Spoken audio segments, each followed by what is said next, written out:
You're just starting out, or you've been working with clients on a one-to-one basis, and you keep seeing ads for create your online coaching program or create your signature program, and you're wondering if you can. Maybe you're wondering if you can work with clients in a different way than you've been working with them in the past, a way that allows you to have much more impact and much more accountability and offer them community without having to sacrifice so much of your time. But you don't have a clue where to start, or even how to do it, or even if you can do it. So in this video, I'm going to walk you through exactly how to take your very smart brain and what you've been doing with your one-to-one clients and turn it into a coaching program so that you can serve more clients, have more impact, and have a life.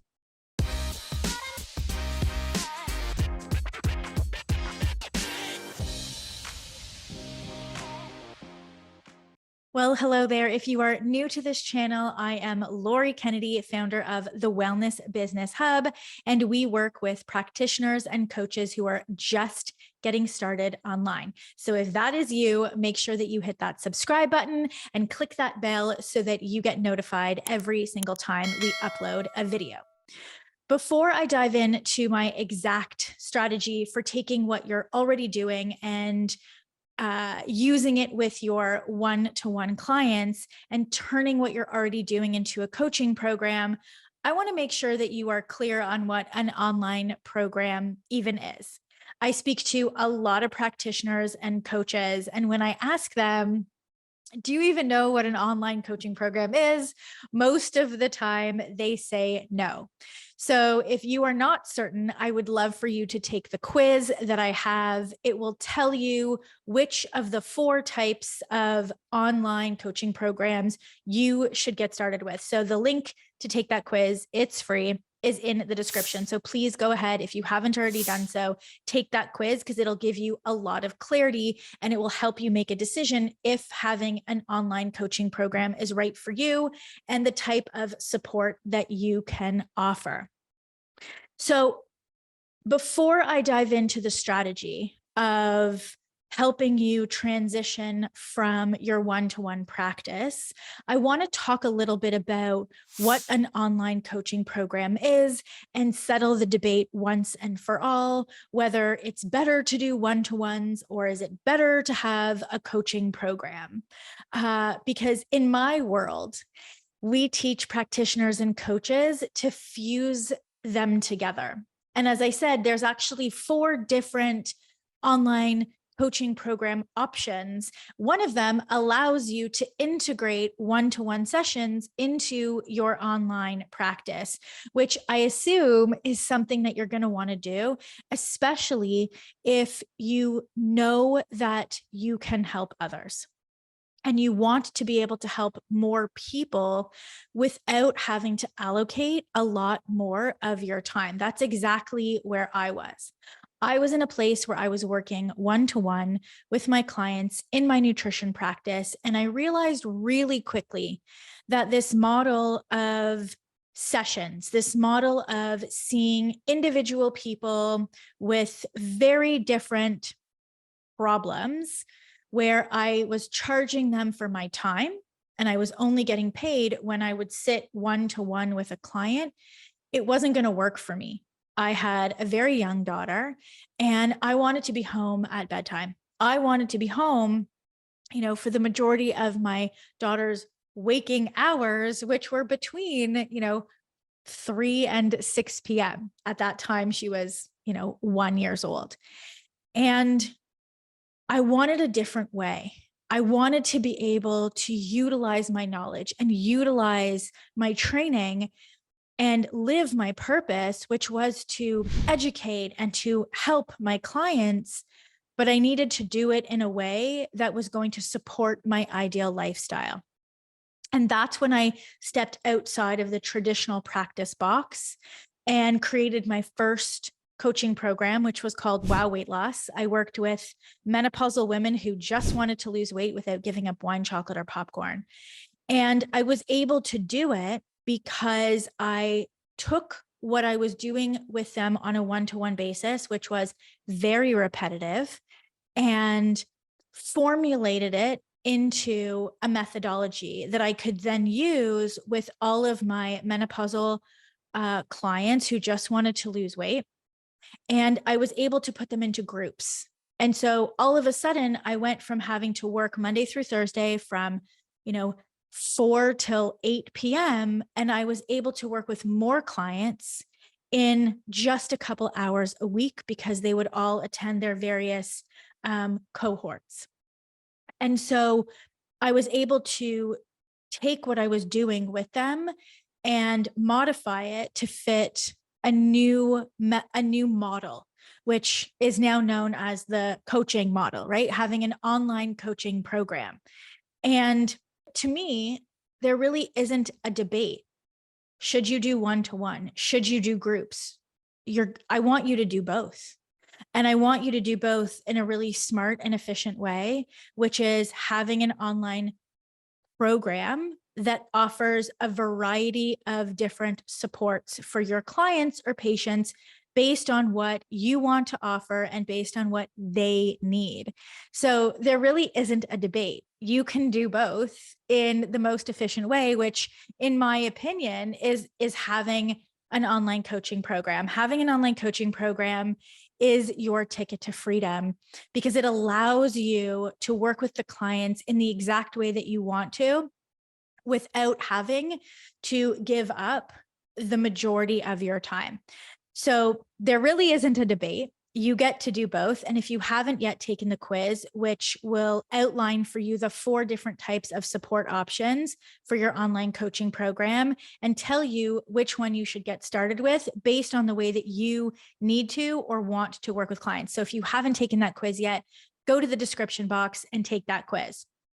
So now let's talk about how to take what you're currently doing or how to take the ideas that you have in your mind and turn it into an online coaching program where you can then offer different types of support based on what you want to offer and based on what your ideal clients need. So step 1, you're going to define the persistent, painful problem.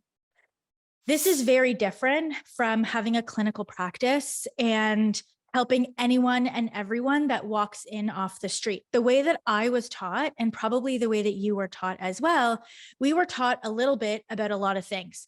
And when I first started, this was the biggest hurdle that I had to get over because I was trained to help anyone and everyone. And so going from this very generic way of working to really picking one persistent, painful problem and building my entire brand and building my entire online offerings around solving this one persistent, painful problem was different than the way that I was taught.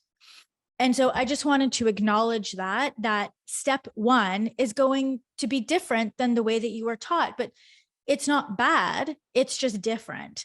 And so in order to have success online, in order to be able to attract your ideal client, we need to first pick a persistent, painful problem, which becomes your area of specialization. So yes, I want you to specialize. I don't want you to be a generalist. I want you to be able to say, I specialize in working with menopausal women who just want to lose weight without giving up wine, chocolate, or popcorn. I mean, you can pick your own area of specialization. That was mine. And so would I work with somebody who had, for example, seasonal allergies? No, I wouldn't, because that was not my area of specialization. I would then refer them. They were not ideal clients. And I don't have an offering for you. Can I help you based on, the little bit of knowledge that I have? Yes, but that's not what I'm going to do because that doesn't allow for me to have flexibility and freedom over time. And I want to run my business in a very rinse and repeat style so that I can enjoy my life. So step number 1 is picking a persistent, painful problem. So this is not you being a health coach. This is not you being a functional medicine coach. This is you saying, I am a health coach and I want to work with people who have cystic acne. That is a persistent, painful problem. It has to be persistent. And it has to be painful enough that your ideal client is constantly searching for a solution. So migraines, for example, versus tension headaches, right? Tension headaches aren't persistent, but migraines are pretty persistent and they're quite devastating, right? Painful periods, for example, like that's persistent, for 10 days out of every month, like they're pretty devastating. And so I want you to have an area of specialization where you can say, I work with women who have cystic acne. I work with people who have bad periods, painful periods. I work with people who are optimizing their hormones to get pregnant naturally. And so we're really focusing on the complaint that the ideal client has. What are they Googling?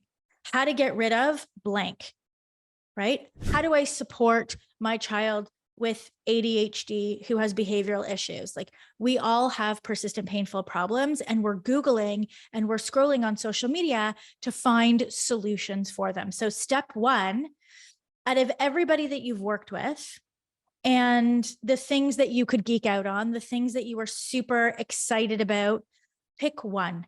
Maybe it's diabetes. Maybe it's insulin. Maybe it's building lean muscle. Maybe it's the stress response, cortisol.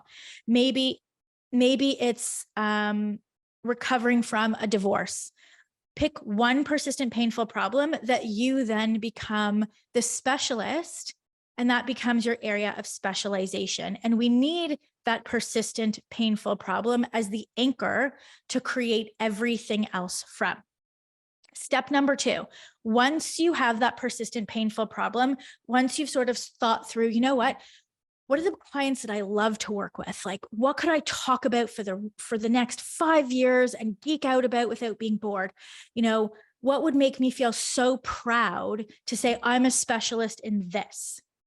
So once you have that, then we're going to actually build out your methodology. And so the methodology is your step-by-step system for solving that persistent, painful problem. And so when we work with step number one and step number two, they are directly connected. And so one of the reasons that so many coaches and practitioners struggle to start and finish their coaching program, their methodology, is because they're not clear on the persistent painful problem. They're trying to do it based on wellness, which is not a persistent painful problem. They're trying to do it based on nutrition. They're trying to do it based on confidence. They're trying to do it based on vitality. They're trying to do it based on energy. Like these aren't painful problems. And so it's very difficult then to say, okay, well, how am I going to help someone with wellness? Right? Because there's so many things that you can include. And so step number one and step number two are directly linked. When you have a persistent painful problem, you can say, based on my training, based on my experience, based on my wisdom, what are the steps that my clients or patients need to take and the order that they need to take them in so that by the time they're done with my 8-week program, 12-week program, 16-week program, they're going to get the result, because the clients have to do things, right? They have to take action. Learning isn't enough. And so we want to put together a step-by-step methodology that is designed to solve that persistent painful problem. Now, are you going to solve it 100% in 12 weeks? Maybe, but probably not. But you're going to solve that first level. There's always a next level, which you can then ascend them into your more personalized, higher touch VIP program.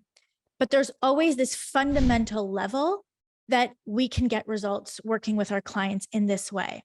So step number one, pick your persistent painful problem. Step number two, use that problem to design your methodology. This is the difference maker. This is the thing that's going to set you apart from everyone else, because you can say, I specialize in working with women who have cystic acne, and this is why I created the Acne Be Gone program.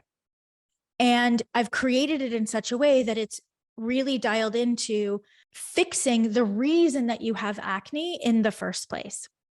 And so that methodology then walks the client through step by step by step by step what they need to do. And you're including education in your modules so that they understand what they're doing and why they're doing it, which also helps to increase their compliance. So that's step number 2. Step number 3, once you have your persistent painful problem, once you have your methodology outlined, now we're going to talk about designing the new client onboarding experience. This is something that most practitioners and coaches don't think about. And it's one of the critical aspects that contribute to your clients' compliance and their success in your program. So, what is their onboarding experience like? Do you sign them up for the program and then they don't really hear from you? And they get, these automated emails that let them into the program, and that's that. So, depending on how you want to support your clients, you can have a really personalized onboarding experience. You can have a multi-step onboarding experience because we don't want to overwhelm the new client. So, we do this for some of our licensed and regulated practitioners where there's a lot of forms. There's confidentiality, there's an intake form, maybe they're also selling testing. And so we can design a multi-step onboarding experience that is really supportive of the client and really taking into consideration that this new client of yours is nervous. They're scared. This is a really big deal. They're apprehensive because now they think that they have to make all these changes. And we want to make sure that their first 24 to 72 hours with you is really positive, where they're being told exactly what to expect. You're setting correct expectations from the start. You're walking them through exactly how to use the technology. For some people, the technology of being able to, get on coaching calls and schedule appointments via an online calendar and submit forms online is still new technology. And so you want to make sure that the first 24 to 72 hours that your client is now working with you is supported and they're not frustrated. I'm sure that you've experienced that type of frustration when you've signed up for something online and you didn't get the emails and nobody told you what to do and you couldn't log in. And, that really tainted the experience and left a sour taste in your mouth throughout the duration of your time. Even if the rest of it was great, that first experience can really ruin it. And so you are a professional. And so we are going to think through and design the onboarding experience so that your new client you're basically holding their hand and you're walking them through exactly how to get the most out of their time by working with you. Then we're going to do step number 4, which is to follow through on the coaching that came with the program offer. So when you enrolled this new client or patient into the program, there was some type of coaching, or maybe there wasn't any coaching at all and they just straight up bought the program. But let's assume that there was some level of coaching that was included in your offering. So you enrolled the client into Acne Be Gone with weekly group coaching calls. Well, how do they get to the coaching calls? How do they submit questions in advance? Where do they find the replays? There's a lot of sort of admin or operations, I should say, that goes into delivering coaching in this way. And for a lot of practitioners and coaches, you don't have any clue how to deliver an online program. And that's okay. Like I certainly was not taught this in my nutrition school. I'm going to assume that you were not taught this when you went to naturopathic college or, you were taking your functional medicine certification. You likely weren't taught how to deliver coaching. And so we want to, again, just like we thought through the onboarding, we want to think through how you're going to deliver coaching, whether they're going to get one-to-one sessions with you as part of the program offer, or they're going to get weekly coaching sessions, or it's going to be monthly coaching, or there's no coaching at all, or they get a combination of some one-to-one sessions, some weekly coaching calls, and really making sure that you have a process in place to deliver the coaching. And then we have step 5. This is accountability. And so one of the best things about having an online coaching program and utilizing technology is that we can create a high touch level of accountability based on actions that your clients take or they don't take. So, for example, if your client doesn't sign in to your content hub for a period of 5 days, the absence of them checking in can trigger an email from you or a text message, right? And so there's so much that we can do with accountability where you're not having to remember. What we want to do is produce a high level of accountability because we know that that works to increase compliance without you having to manually do it all and without you having to remember, because we're not going to rely on remembering. That's actually not professional, in my opinion, because we forget, right? We leave the office or the phone rings or the kid's school calls and you're like, shoot, I didn't send Jane that check-in email. And so do you want to check in with them daily? Do you want to check in with them weekly? Do you want to check in with them bi-weekly? Do you want to have prizes for them if they log in a certain number of times? What about the coaching calls? What happens if they don't attend weekly coaching calls? What happens if they miss a bunch? Like, there's a lot of variables when it comes to client success that goes beyond just seeing that person face to face for an hour once a week, which is, again, why I love this coaching model. It's because it allows us to do all of the things that we've been so wanting to do to support our clients, but never had the bandwidth or time to do it. So as part of creating your online coaching program, you're going to think through how you want to hold your clients accountable and then use technology to be able to deliver that level of accountability. And then the last step is community. You don't have to include a community group with your program offering. You might want to, you might not want to. We highly recommend that you do. It is one of the most powerful, valuable assets that you can add in to your online coaching program offer, because you are putting people who have the same persistent, painful problem in community together. There's so much research on the power of support groups. And when you put people who have been suffering alone, suffering in isolation, into a community setting together in a private, safe space where they can likely for the first time talk about what it's really like to struggle with fertility with other people who are also going through it, where they can for the first time talk about in a safe space what it's like to have a behavioral child with ADHD, right? Where no one's judging, no one's shaming, right? No one's second guessing if they're doing a good job because they're all in the same boat. So you can decide if you want to offer a community group or not. There are many different platforms that you can utilize over and above Facebook groups that offer a closed setting community container. And so that is the last step that you will think about and design as part of your online coaching program offer. So I hope that those 6 steps help. I hope that you're able to now have a deeper understanding of what an online coaching program is, and that I have settled the debate once and for all whether you should do one-to-one or have a coaching program. You should have a coaching program and pick a persistent, painful problem and become the specialist in that area, and then change or offer different levels of support based on what you want to do and based on what your clients need. So any questions about this, go ahead and post them below this video. I will certainly answer them, and I will see you in the next one.